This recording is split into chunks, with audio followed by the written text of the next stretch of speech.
आदाब नाजरीन, news room live के साथ मैं हूं मुनज़्ज़ा शाह। नाजरीन, कोविड के केसेस दिन ब दिन बढ़ते ही जा रहे हैं, तेजी से ओमाइक्रॉन के केसेस भी फैल रहे हैं। आप सभी से ये गुजारिश है, कोविड गाइडलाइंस को फॉलो करें, मास्क जरूर पहने और सोशल डिस्टेंसिंग का ख्याल रखें। इस वक्त एक बड़ी खबर सामने आ रही है। आपको बता दें कि वजीर आजम नरेंद्र मोदी के दौरे के मौके पर सिक्योरिटी में जो कोताही हुई है, इस हवाले से ये बड़ी खबर है। सदर जमहूरिया हिंद रामनाथ कोविंद ने वजीर आजम नरेंद्र मोदी को फोन किया। सिक्योरिटी में कोताही के मामले पर सदर जमहूरिया ने तशवीश का इजहार किया है। थोड़ी देर में वजीर आजम नरेंद्र मोदी सदर जमहूरिया हिंद रामनाथ कोविंद से मुलाकात भी करेंगे।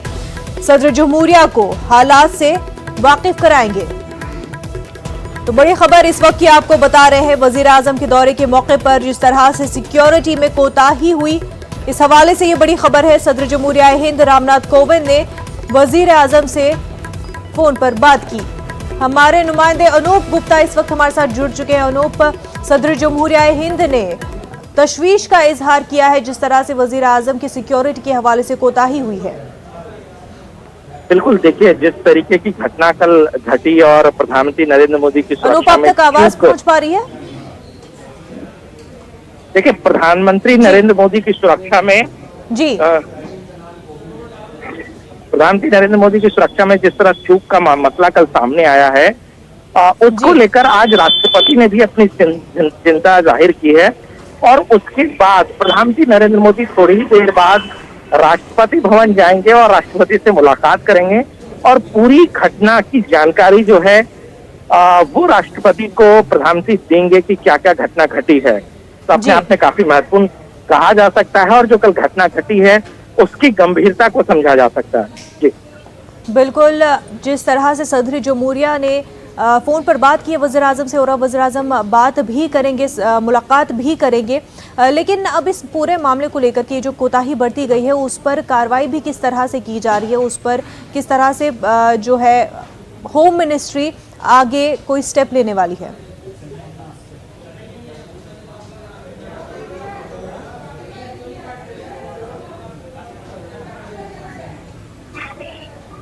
अनूप, अब तक आवाज पहुंच पा रही है?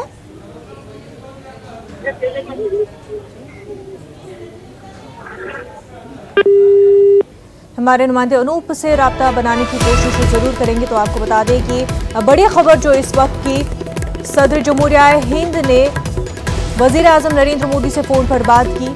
अब से कुछ देर में वज़ीर आज़म नरेंद्र मोदी मुलाकात भी करेंगे सदर जमहूरिया हिंद रामनाथ कोविंद से। जो सिक्योरिटी में कोताही हुई है वज़ीर आज़म की, इस हवाले से सदर जमहूरिया हिंद ने तशवीश का इजहार किया है।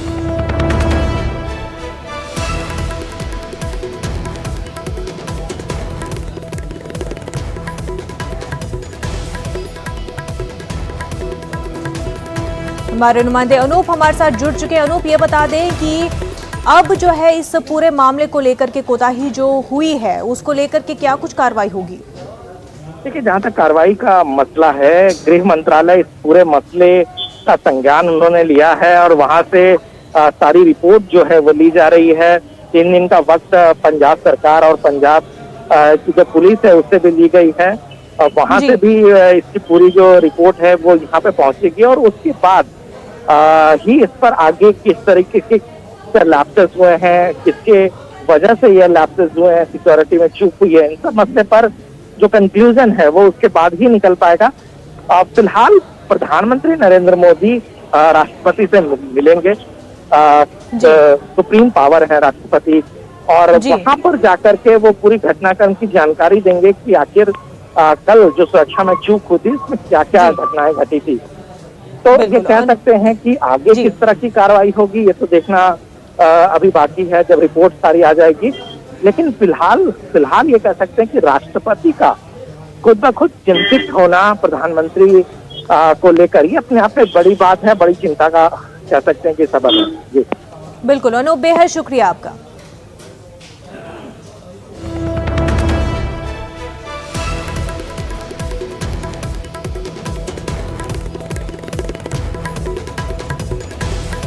तो आपको बता दें कि वज़ीर आज़म के दौरे के मौके पर सिक्योरिटी में कोताही हुई और इस मामले के हवाले से आपको बड़ी खबर बता रहे हैं। सदर जमहूरिया हिंद रामनाथ कोविंद ने वजीर आजम से फोन पर बात की। इस पूरे मामले को लेकर के तशवीश का इजहार किया। अब थोड़ी देर में वजीर आजम नरेंद्र मोदी सदर जमहूरिया से मुलाकात करेंगे, उनको हालात के बारे में बताएंगे।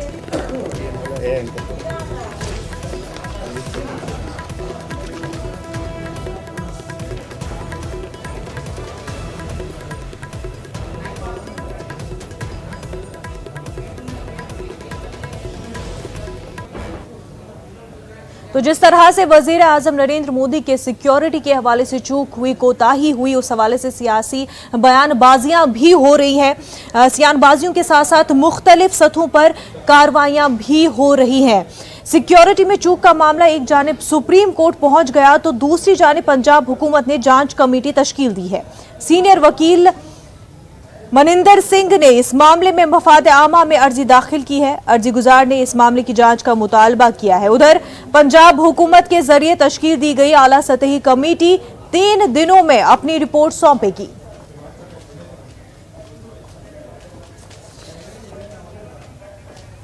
वहीं मरकजी वजीर मुख्तार अब्बास नकवी ने पीएम की सिक्योरिटी में चूक को पंजाब हुकूमत की साजिश करार दिया।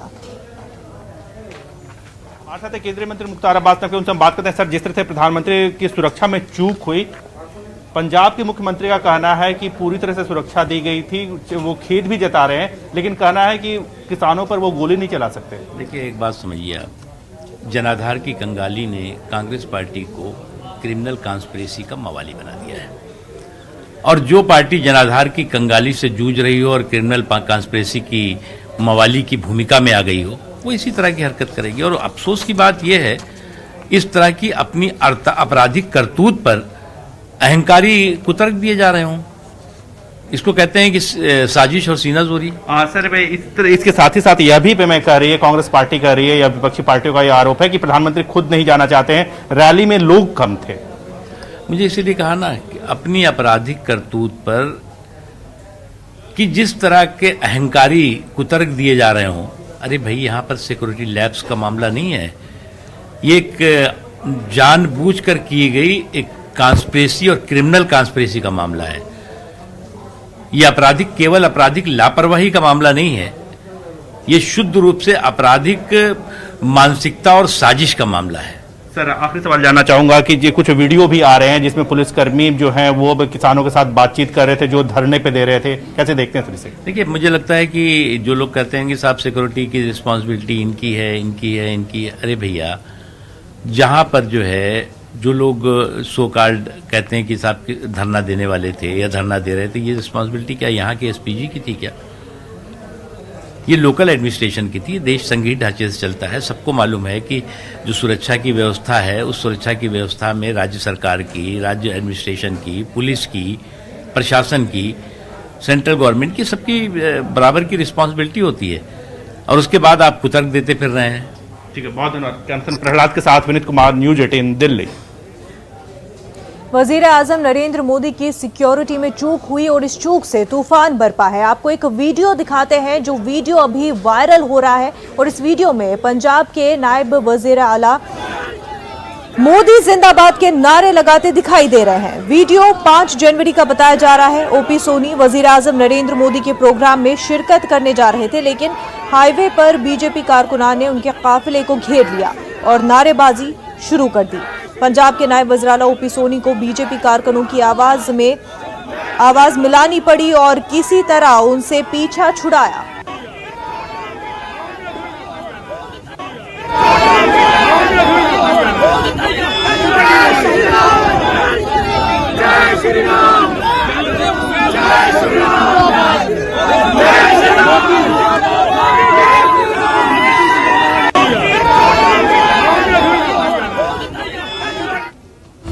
बड़ी खबर आपको बता दें, बुलीबाई ऐप से ये जुड़ी हुई खबर है।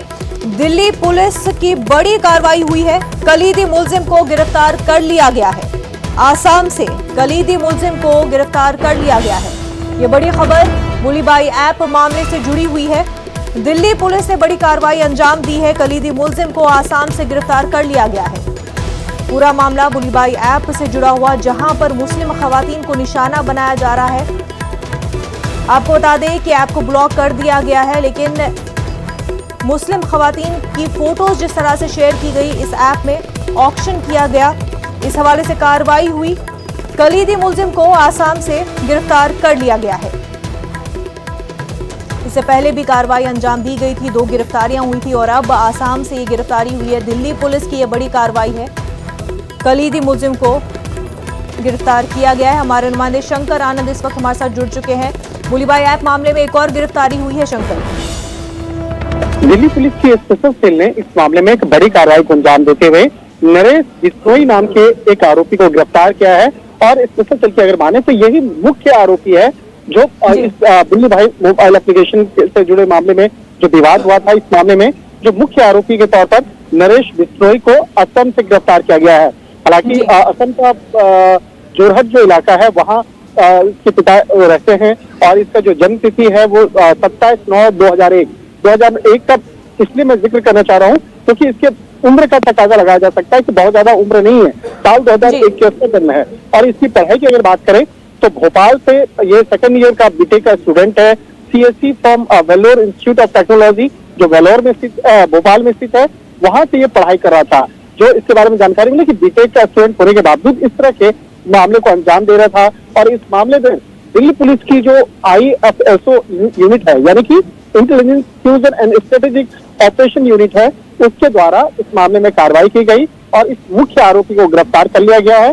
तकरीबन 3:30 बजे इसे दिल्ली एयरपोर्ट से लाया जाए और असम से जो है अब थोड़ी देर में उड़ान भरने वाली है। उसके बाद 3:30 बजे के लगभग में यहाँ पर पहुंचने के बाद उस आरोपी को यहाँ पे लाने के बाद उसके बाद तमाम जो औपचारिकताएं हैं उस औपचारिकता को किया जाएगा। तो 3:30 बजे दिल्ली एयरपोर्ट पर उस आरोपी को लेकर दिल्ली पुलिस की टीम पहुंच जाएगी। और जिस तरह से बकायदा इस मामले को अंजाम दिया गया, किसके इशारे पर अंजाम दिया गया है, इन तमाम मामलों पर विस्तार से पूछताछ की जाएगी। जी बिल्कुल। शंकर, ये भी बता दें क्या मजीद गिरफ्तारियां होनी है इस मामले में, और ये कि क्या अभी तक ये पता चल पाया है कि जिन्होंने सुली ऐप डेवलप की थी और अब जिन्होंने बुली ऐप डाउनलोड की है, क्या ये एक ही लोग हैं, क्या एक ही गिरोह के लोग हैं? निश्चित तौर पर देखिए इससे जुड़े कनेक्शन के का खुलासा जो है दिल्ली पुलिस के स्पेशल सेल करेगी। लेकिन अभी तक जो बताया गया है कि उस एप्लीकेशन को बनाने वाला जो मेन शख्स है, जो इस मामले में सबसे मुख्य आरोपी के तौर पर जिसे जाना जा रहा है, उस आरोपी को नरेश बिश्नोई जिसका नाम है, उसे गिरफ्तार किया गया है। और अभी तक उस जो आरोप लग रहे हैं उसमें मुख्य आरोपी के तौर पर इसी को जाना जा रहा है। लेकिन इससे जुड़े हुए कौन कौन से कनेक्शन हैं, किन किन लोगों के साथ ये जुड़ा हुआ था और किस तरह से इस एप्लीकेशन को और ये आगे बढ़ा रहा था, इससे जुड़े हुए तमाम इन्वेस्टिगेशन आगे की जाएगी। जब इससे पूछताछ होगी तो उसके बाद कई अन्य आरोपियों की गिरफ्तारी भी इस मामले में संभव है। तो फिलहाल अभी कहा जा सकता है कि जब उसे दिल्ली लाया जाएगा 3:30 बजे, उसके बाद जब दिल्ली पुलिस की औपचारिकताएं पूरी होगी, उसके बाद जब पूछताछ की प्रक्रिया शुरू होगी तो उसके बाद इस मामले में कई और भी बड़े खुलासे हो सकते हैं। जी शंकर आनंद, बेहद शुक्रिया तमाम तफसीलात के लिए। कोरोना के केसेस जिस तरह से तेजी से बढ़ते जा रहे हैं उसका असर हर शोबे पे पड़ रहा है। नाइट कर्फ्यू लगाए जा रहे हैं, वीकेंड लॉकडाउन लगाया जा रहा है, रेस्ट्रिक्शंस बढ़ रही हैं और कई रियासतें मजीद सख्तियां आयद करने की भी बात कर रही है। अदालती कार्रवाइयों पर भी इसका असर साफ तौर पर देखने को मिल रहा है। CJI NV रमन्ना की क़यादत में सीनियर वकला की मीटिंग हुई जिसमें मौजूदा सूरत हाल का जायजा लिया गया, जिसमें आइंदा 6 हफ्तों तक वर्चुअल समाअत करने पर इत्तेफाक हुआ। ख्याल रहे कि 2 महीने कबल कोर्ट ने फिजिकल समाअत के लिए हफ्ते में 2 दिन मुकर्रर किए थे। बुध और जुमेरात को फिजिकल समाअत होती थी जबकि पीर और सनीचर को वर्चुअल समाअत होती थी।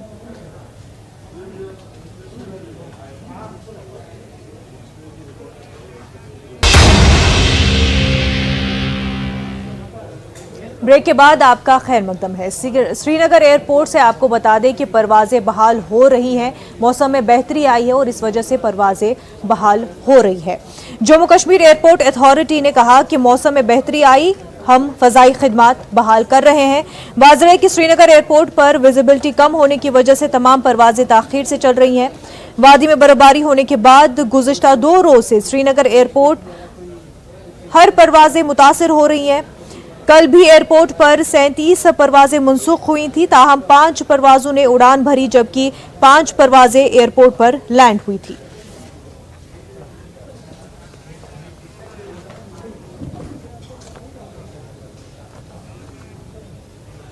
मुल्क भर में कोरोना के केसेस तेजी से बढ़ते ही जा रहे हैं। साथ ही डेल्टा वेरिएंट के केसेस तो बढ़ते ही रहे, लेकिन ओमाइक्रॉन के केसेस में भी जिस तरह से इजाफा देखने को मिल रहा है, इस वजह से एक्सपर्ट्स और डॉक्टर्स तशवीश में मुब्तला है। आपको बता दें, मुल्क भर में कोरोना के 24 घंटों के दौरान 90,000 से ज्यादा नए मामले सामने आए हैं। 19,000 से ज्यादा मरीज सेहतियाब भी हुए हैं, जबकि 325 की मौत हुई है।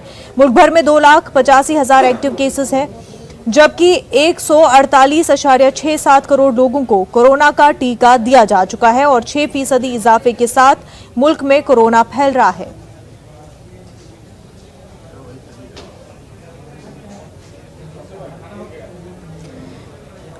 गाजियाबाद में आपको बता दें कि कोविड कंट्रोल रूम्स फाल किए जा रहे हैं। जिले में कोरोना के फाल मरीजों की तादाद 1167 तक पहुंच गई है। 24 घंटों में 360 केसेस रिपोर्ट हुए हैं, जिसके बाद कई पाबंदियां लगाई गई है। हमारे नुमाइंदे रोहित ने गाजियाबाद में कोविड कंट्रोल रूम का जायजा लिया, ये देखते हैं।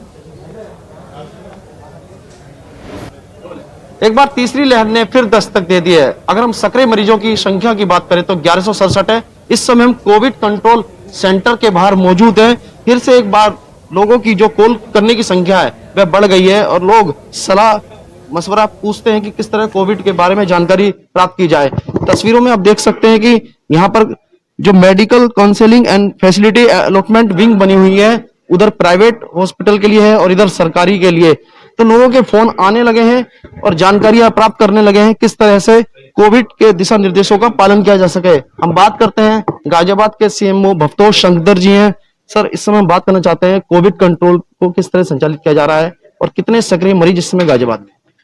कोविड कंट्रोल रूम शुरू से ही सक्रिय बना हुआ था, लेकिन इसको और तेजी से बढ़ा दिया गया है।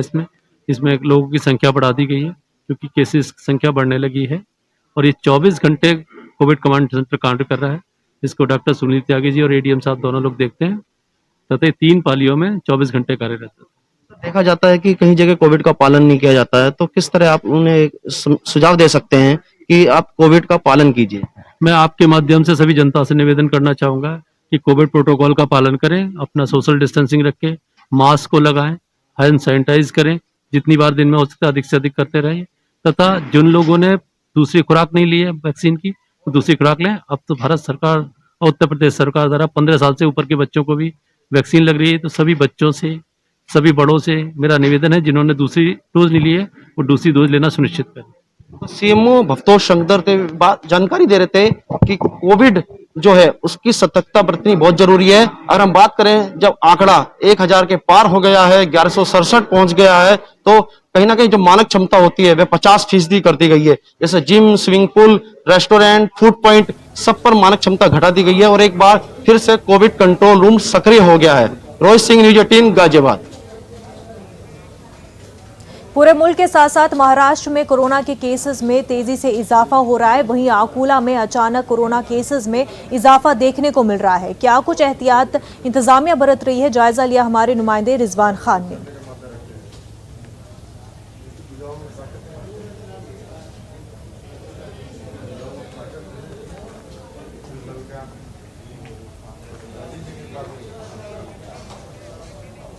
वहीं तमिलनाडु में आज से नाइट कर्फ्यू का निफाज होगा। रात 10 बजे से सुबह 5 बजे तक नाइट कर्फ्यू पर अमल किया जाएगा। हिमाचल प्रदेश में भी नाइट कर्फ्यू का फैसला किया गया है। वहीं छत्तीसगढ़ में रायपुर में रात 9 बजे से सुबह 6 बजे तक तहदीदात नाफिज की गई है। उत्तर प्रदेश में तमाम स्कूल 14 जनवरी तक बंद कर दिए गए हैं और रात का कर्फ्यू मजीद 2 घंटों के लिए बढ़ा दिया गया है। वहीं बिहार में आज से नाइट कर्फ्यू का निफाज अमल में आएगा। फिलहाल ये कर्फ्यू 21 जनवरी तक रहेगा, उसके बाद हालात के मद्देनजर फैसला लिया जाएगा। जजायर, अंडमान निकोबार में भी रात का कर्फ्यू लगा दिया गया है। हरियाणा की अगर बात करें, हरियाणा में 11 अजला कोरोना की वजह से रेड जोन में शामिल है। जरूरी चीजों को छोड़कर सभी चीजें बंद कर दी गई हैं। वो मास्क लगा लो, मास्क। मध्य प्रदेश में बढ़ते हुए कोरोना के केसेस को देखते हुए हुकूमत तशवीश में मुब्तला हो गई है।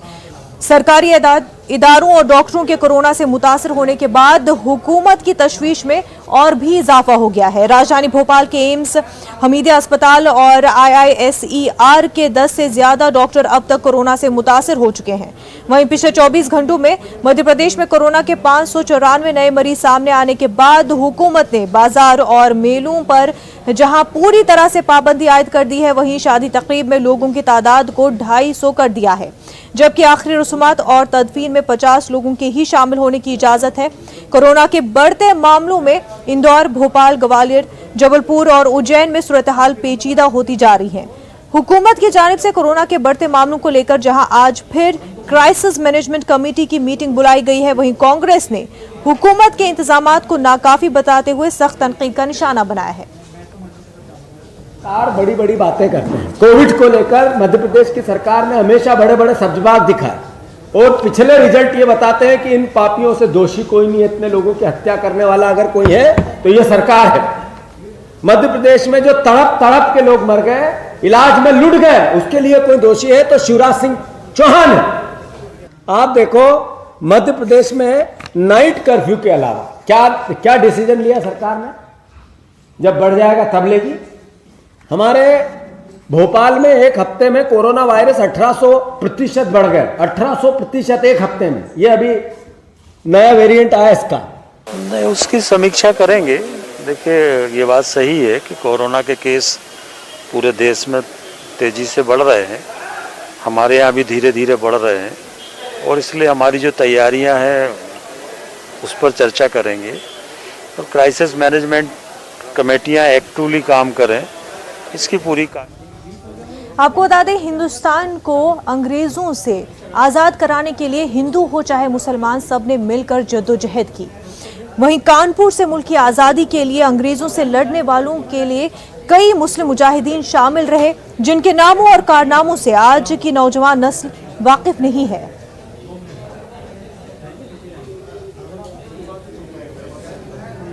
भी गुमनाम जो है, जो शहीद हैं, उन सबके जो है नामों का, जो फ्रीडम फाइटर्स हैं, उनको जो है उनके नामों की पट्टिका एक बड़ा शिलालेख के रूप में जो है स्थापित की जाए और वो शिलालेख मोहम्मद अली पार्क में लगाया जाए। तो इसी मंशा के अनुरूप हम लोगों ने जो है और शहर कानपुर से कौन कौन लोग रहे उनके नामों का शिलालेख स्थापित किया जाए।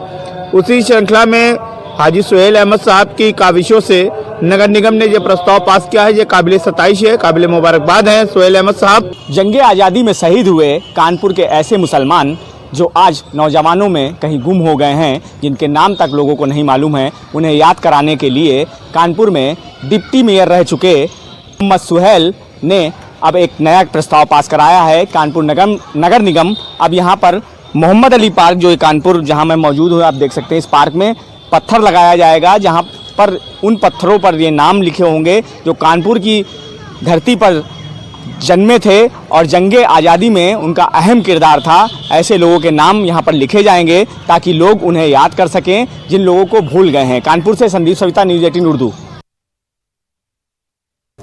जिंदगी में अगर लगन और मेहनत से काम किया जाए तो कोई भी काम नामुमकिन नहीं होता, कोई भी मकाम हासिल किया जा सकता है। न्यूज़ 18 की पहल बायजूस यंग जीनियसेस में हम आपको ऐसे बच्चों से मिलवाते हैं जो अपनी सलाहियत से, अपनी मेहनत से बुलंद मकाम हासिल करते हैं। नाजरीन, बुलेटिन में इतना ही, लेकिन जाते जाते देखिए बायजूस यंग जीनियस की एक खास रिपोर्ट।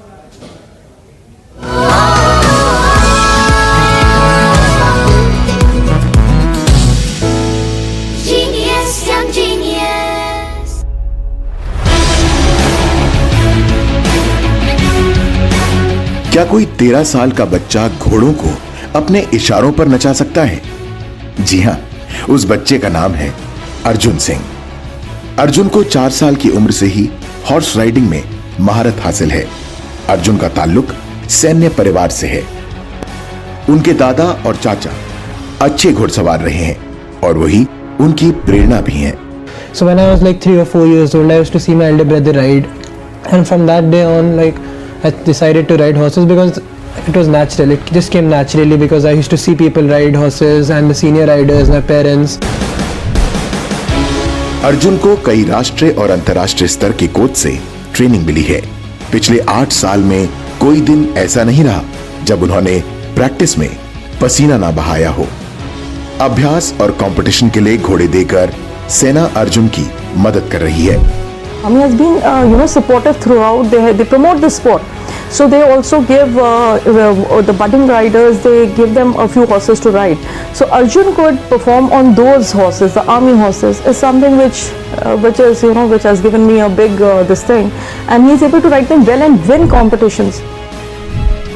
2021 में दिल्ली हॉर्स शो में अर्जुन ने इंडिविजुअल ड्रेसेज में गोल्ड और सिल्वर, इंडिविजुअल शो जंपिंग में गोल्ड और ब्रॉन्ज, टॉप स्कोर में गोल्ड के साथ टीम ड्रेसेज और टीम जंपिंग में गोल्ड मेडल जीते।